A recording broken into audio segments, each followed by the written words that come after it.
ये आकाशवाणी रायपुर है। छत्तीसगढ़ी समाचार बुलेटिन के संग शुभा मिश्रा के जय जोहार।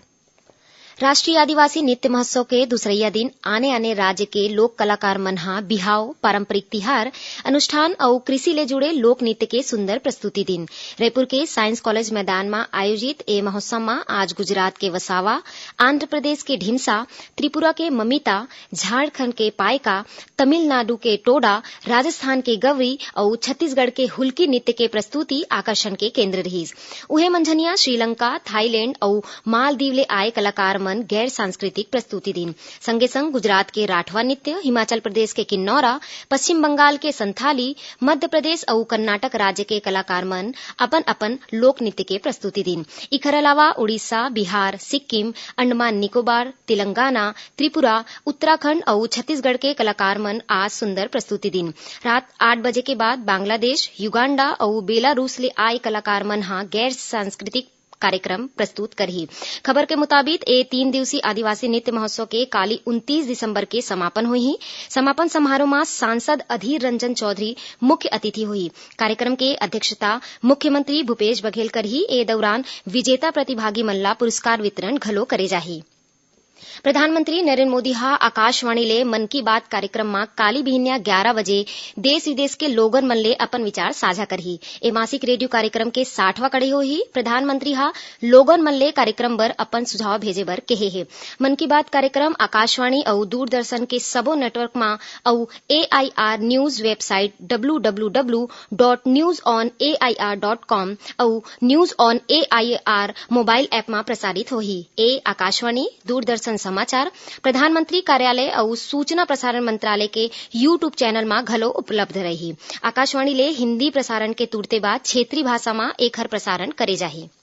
सुनैया मल्ला बता दन कि आकाशवाणी समाचार डाहल ले काली बिहनिया 9:05 में जिले की चिट्ठी कार्यक्रम में बस्तर जिला के कामकाज के बारे में जानकारी दे जाही। जिला प्रदेश के जम्मू आकाशवाणी केंद्र में एके संग्रह रिले करे जाही।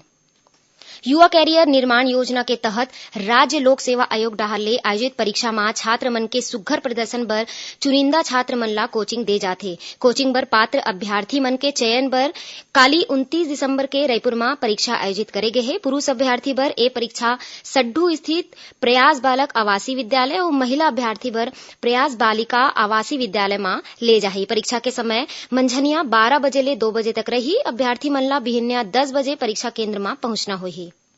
राज्य स्तरीय विज्ञान पहली प्रतियोगिता परीक्षा काली 29 दिसंबर के राजधानी रायपुर में आयोजित करे जाही। परीक्षा के आयोजन professor JN Pandey higher secondary school में बिहनिया 11 बजे ले मंझनिया 12:30 बजे तक करे जाही।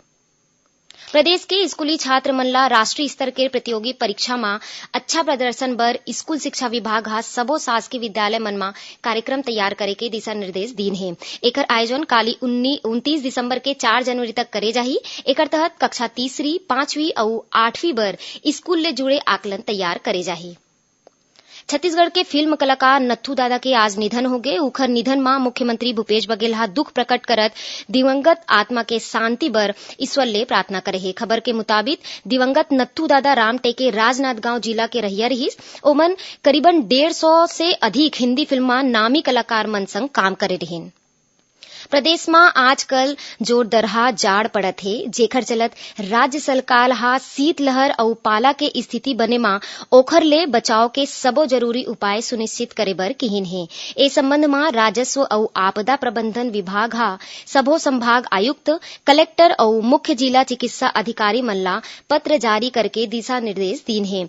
विभाग डाहर ले जारी पत्र के अनुसार रैन बसेरा, अस्थायी शरण स्थल, कंबल और अलाव के व्यवस्था, जरूरी चिकित्सा सुविधा और जरूरत पड़े में स्कूल के समय में बदलाव करे के अलावा शीतलहर ले प्रभावित मनखे और परिवार ला आर्थिक सहायता देवा के निर्देश दे गए हैं।